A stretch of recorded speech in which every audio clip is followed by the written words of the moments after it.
सुनो सुनो, ध्यान से सुनो।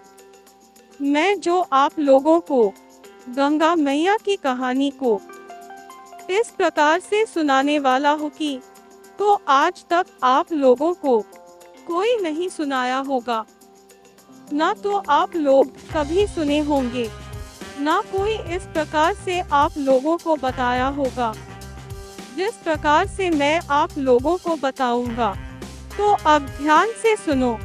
अगर अभी तक हमारे YouTube चैनल को सब्सक्राइब नहीं किया है तो कर लेना, नहीं तो फिर इतनी बड़ी भीड़ में खोज नहीं पाओगे।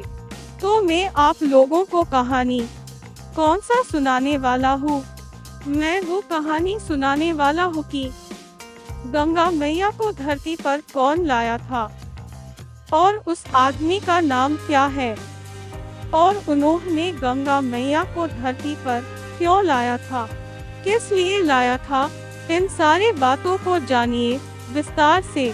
अगर आप लोगों को एक बार में कहानी समझ में नहीं आए तो दोबारा सुन लेना, क्योंकि कोई भी नया कहानी एक बार में समझ में नहीं आता है, क्योंकि मुझे पता है।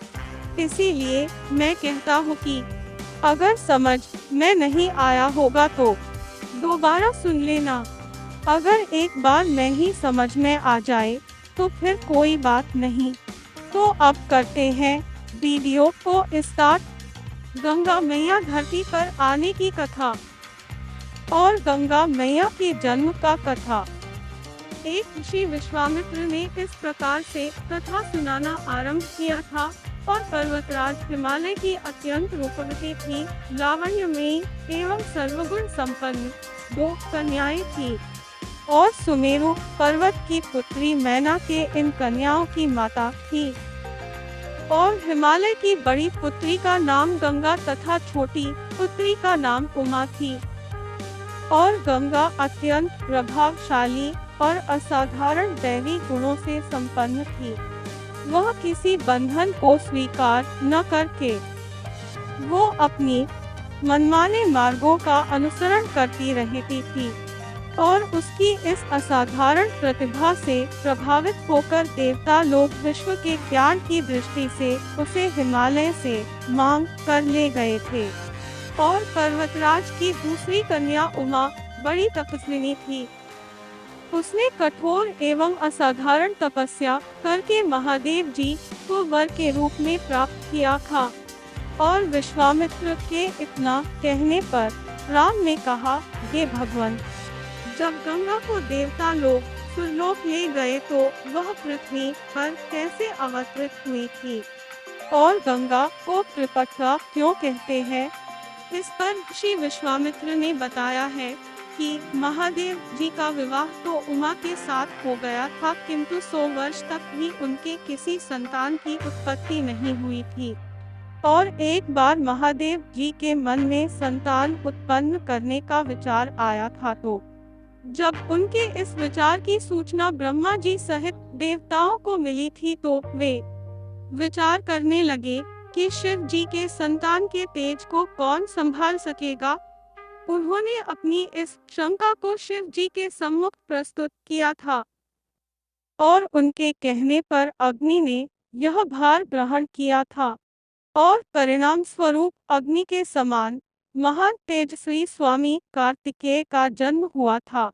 जब कार्तिकेय का जन्म में देवताओं के इस षड्यंत्र से उमा के संतान होने में बाधा पड़ी थी, तो उन्होंने क्रुद्ध होकर देवताओं को शाप दे दिया था कि भविष्य में वे कभी पिता नहीं बन सकेंगे। इस बीच सुरलोक में विचरण करती हुई गंगा से उमा की भेंट हुई थी, और गंगा ने उमा से कहा कि मुझे सुरलोक में विचरण करत हुए बहुत दिन हो गए हैं। मेरी इच्छा है कि मैं अपनी मातृभूमि पृथ्वी पर विचरण करूं। उमा ने गंगा आश्वासन दिया कि वे इसके लिए कोई प्रबंध करने का प्रयत्न करेंगी। तब वत्स राम ने बोला है कि तुम्हारी ही अयोध्यापुरी में सगर नाम के एक राजा थे। उनके कोई पुत्र नहीं था। सगर की पटरानी कैशिनी विदर्भ प्रांत के राजा की पुत्री थी। कैशिनी सुंदर, धर्मात्मा और सत्यपरायण थी। सगर की दूसरी रानी का नाम सुमति थी, जो राजा अरिष्टनेमि की कन्या थी। दोनों रानियों को लेकर महाराज सगर हिमालय के भृगुप्रसरवण नामक प्रांत में जाकर पुत्र प्राप्ति के लिए तपस्या करने लगे। उनकी तपस्या से प्रसन्न होकर महर्षि भृगु ने उन्हें वर दिया था कि तुम्हें बहुत से पुत्रों की प्राप्ति होगी। वो दोनों रानियों में से एक का केवल एक ही पुत्र होगा जो कि वंश को बढ़ाएगा, और दूसरी के 7,000 पुत्र होंगे। कौन सी रानी कितने पुत्र चाहती है, इसका निर्णय वे स्वयं आपस में मिलकर कर लेंगे। कैशिनी ने वंश को बढ़ाने वाले एक पुत्र की कामना की और गरुड़ की बहन सुमति ने 7,000 बलवान पुत्रों की किया था। और उचित समय पर रानी कैशिनी ने असमंजस नामक पुत्र को जन्म दिया था। और रानी सुमति के गर्भ से एक तूम्बा निकले थे, जिसे फोड़ने पर छोटे छोटे 7,000 पुत्र निकले थे। और उन सबका पालन पोषण घी के घड़ों में रखकर किया गया था। और कालचक्र बीतता गया था और सभी राजकुमार युवा हो गए थे। और सगर का ज्येष्ठ पुत्र असमंजस बड़ा दुराचारी था, और उसे नगर के बालकों को सरयू नदी में फेंक कर उन्हें डूबते हुए देखने में बड़ा आनंद आता था। इस दुराचारी पुत्र से दुखी होकर सगर ने उसे अपने राज्य से निर्वासित कर दिया था। और असमंजस के अंशुमान नाम का एक पुत्र था। अंशुमान अत्यंत सदाचारी और पराक्रमी था। एक दिन राजा सगर के मन में अश्वमेध यज्ञ करवाने का विचार आया था।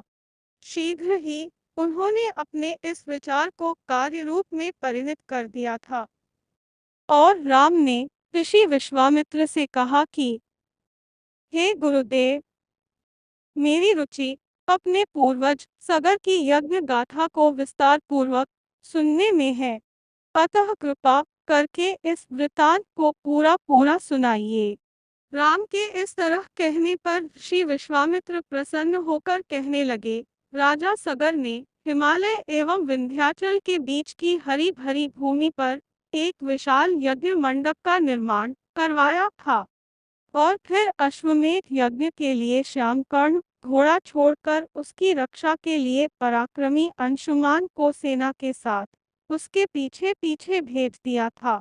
और यज्ञ की संभावित सफलता के परिणाम की आशंका से भयभीत होकर इंद्र ने एक राक्षस का रूप धारण करके उस घोड़े को चुरा लिया था। और घोड़े की चोरी की सूचना पाकर सगर ने अपने 7,000 पुत्रों को आदेश दिया कि घोड़ा को चुराने वाले को पकड़कर या मारकर घोड़ा को वापस ले आओ। जब पूरी पृथ्वी में खोजने पर भी जब घोड़ा नहीं मिला, तो इस आशंका से कि किसी ने घोड़े को तहखाने में न छुपा रखा हो, सगर के पुत्रों ने संपूर्ण पृथ्वी को खोदना आरंभ कर दिया था। उनके इस कार्य से असंख्य भूमितल निवासी प्राणी मारे गए। खोदते खोदते वे पाताल तक जा पहुंचे। और उनके इस नृशंस कृत्य की देवताओं ने ब्रह्मा जी से शिकायत की, तो ब्रह्मा जी ने कहा कि ये राजकुमार क्रोध एवं मद में अंधे होकर ऐसा कर रहे हैं। पृथ्वी की रक्षा कर दायित्व कपिल पर है, इसलिए वे इस विषय में कुछ न कुछ अवश्य करेंगे। पूरी पृथ्वी को खोदने के बाद भी जब घोड़ा और उसको चुराने वाला चोर नहीं मिला था, तो निराश होकर राजकुमारों ने इसकी सूचना अपने पिता को दी थी। और ये बात सुनकर पिता ने रुष्ट होकर सगर ने आदेश दिया कि घोड़े को पाताल में जाकर ढूंढो। जब पाताल में घोड़े को खोजते खोजते वे सनातन वसुदेव कपिल के आश्रम में पहुंच गए थे। जब उन्होंने देखा कि कपिलदेव आंखें बंद किए बैठे हैं और उन्हीं के पास यज्ञ का वह घोड़ा बंधा हुआ है, उन्होंने कपिल मुनि को घोड़े का चोर समझकर उनके लिए अनेक दुर्वचन कहे और उन्हें मारने के लिए दौड़े थे। और सगर के इन कुकृत्यों से कपिल मुनि की समाधि भंग हो गई थी और उन्होंने क्रुद्ध होकर सगर के उन सब पुत्रों को भस्म कर दिया था। अब शुरू होता है गंगा जन्म की कथा। जब महाराज सगर को बहुत दिनों तक अपने पुत्रों की सूचना नहीं मिली थी तो उन्होंने अपने तेजस्वी पौत्र अंशुमान को अपने पुत्रों तथा घोड़े का पता लगाने के लिए आदेश दिया था कि वीर अंशुमान शस्त्रास्त्रों से सुसज्जित होकर उसी मार्ग से पाताल की ओर चल पड़ा था कि जिसे उसके चाचाओं ने बनाया था। मार्ग में जो भी पूजनीय ऋषि मुनि मिले उनका यथोचित सम्मान करके अपने लक्ष्य के विषय में पूछता हुआ उस स्थान तक पहुंच गया जहां पर उसके चाचाओं के भस्मीभूत शरीरों की राख पड़ी थी और पास ही यज्ञ का घोड़ा चल रहा था।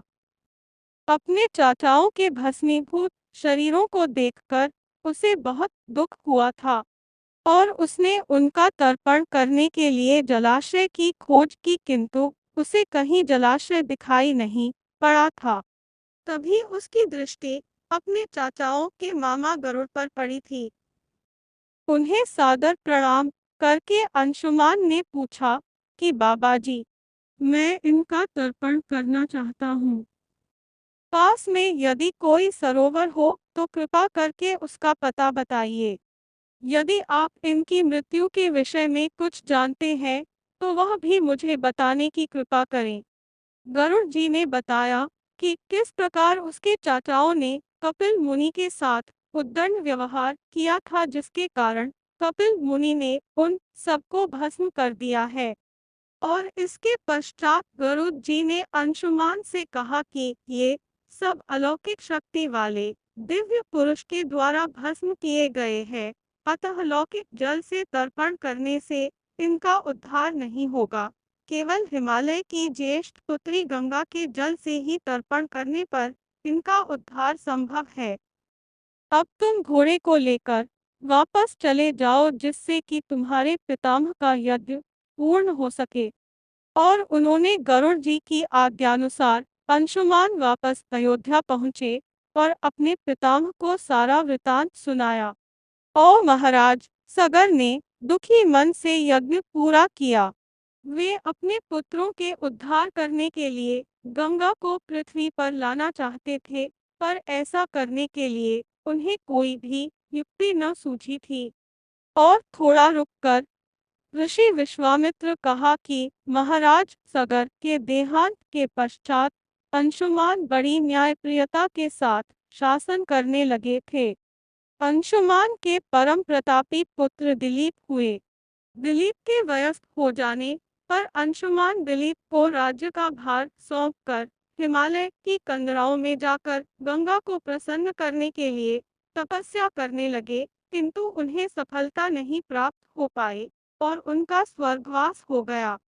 इधर जब राजा दिलीप का धर्मनिष्ठ पुत्र भगीरथ बड़ा हुआ तो उसे राज्य का भार सौंपकर दिलीप भी गंगा को पृथ्वी पर लाने के लिए तपस्या करने चले गए थे, पर उन्हें भी मनवांछित फल नहीं मिला था। और भगीरथ बड़े प्रजावत्सल नरेश थे किंतु उनकी कोई संतान नहीं हुई थी। इस पर वे अपने राज्य का भार मंत्रियों को सौंपकर स्वयं गंगावतरण के लिए गोकर्ण नामक तीर्थ पर जाकर कठोर तपस्या करने लगे थे। उनकी अभूतपूर्व तपस्या से प्रसन्न होकर ब्रह्मा जी ने उन्हें वर मांगने के लिए कहा था। और भगीरथ ने ब्रह्मा जी से कहा कि हे प्रभु, यदि आप मुझ पर प्रसन्न हैं तो मुझे यह वर दीजिए कि सगर के पुत्रों को मेरे प्रयत्नों से गंगा का जल प्राप्त हो, जिससे कि उनका उद्धार हो सके। इसके अतिरिक्त मुझे संतान प्राप्ति का भी वर दीजिए ताकि इक्ष्वाकु वंश नष्ट न हो। ब्रह्मा जी ने कहा कि संतान का तेरा मनोरथ शीघ्र ही पूर्ण होगा, किंतु तुम्हारे मांगे गए प्रथम वरदान को देने में कठिनाई यह है कि जब गंगा जी वेग के साथ पृथ्वी पर अवतरित होंगी तो उनके वेग को पृथ्वी संभाल नहीं सकेगी। गंगा जी के वेग को संभालने की क्षमता महादेव जी के अतिरिक्त किसी में भी नहीं है। इसके लिए तुम्हें महादेव जी को प्रसन्न करना होगा। इतना कहकर ब्रह्मा जी अपने लोक को चले गए थे। तब भगीरथ ने साहस नहीं छोड़ा था और वे 1 वर्ष तक पैर के अंगूठे के सहारे खड़े होकर महादेव जी की तपस्या करते रहे। केवल वायु के अतिरिक्त उन्होंने किसी अन्य वस्तु का भक्षण नहीं किया था। और अंत में इस महान भक्ति से प्रसन्न होकर महादेव जी ने भगीरथ को दर्शन देकर कहा कि हे भक्त श्रेष्ठ, हम तेरी मनोकामना पूरी करने के लिए गंगा जी को अपने मस्तक पर धारण करेंगे। इसकी सूचना पाकर विवश होकर गंगा जी को सुरलोक का परित्याग करना पड़ा था और उसी समय वे सुरलोक से कहीं जाना नहीं चाहती थी। इसलिए वे यह विचार करके कि मैं अपने प्रचंड वेग से शिव जी को बहाकर पाताल लोक ले जाऊंगी, वे भयानक वेग से शिव जी के सिर पर अवतरित हुई थी और गंगा के इस वेगपूर्ण अवतरण से उनका अहंकार शिव जी से छुपा न रहा था और महादेव जी ने गंगा की वेगवती धाराओं को अपने जटाजूट में उलझा लिया था और गंगा जी ने अपने समस्त प्रयत्नों के बाद भी महादेव जी के जटाओं से बाहर न निकल सकी थी और गंगा जी को इस प्रकार शिव जी की जटाओं में विलीन होते देखकर भगीरथ ने फिर शंकर जी की तपस्या की। भगीरथ के इस तपस्या से प्रसन्न होकर भगवान शंकर ने गंगा जी को हिमालय पर्वत पर स्थित बिंदुसर में छोड़ा था और छूटते ही गंगा जी 7 धाराओं में बंध गई थी और गंगा जी की 3 धाराएं हुलादिनी, पावनी और नलिनी पूर्व की ओर प्रवाहित हुई थी। सुचक्षु, सीता और सिंधु नाम की 3 धाराएं पश्चिम की ओर बही थी और 7वीं धारा महाराज भगीरथ के पीछे पीछे चली थी। जिधर जिधर भगीरथ जाते थे उधर उधर ही गंगा जी जाती थी। स्थान स्थान पर देव, यक्ष, किन्नर, ऋषि मुनि आदि उनके स्वागत के लिए एकत्रित हो रहे थे। जो भी उस जल का स्पर्श करता था भव बाधाओं से मुक्त हो जाता था।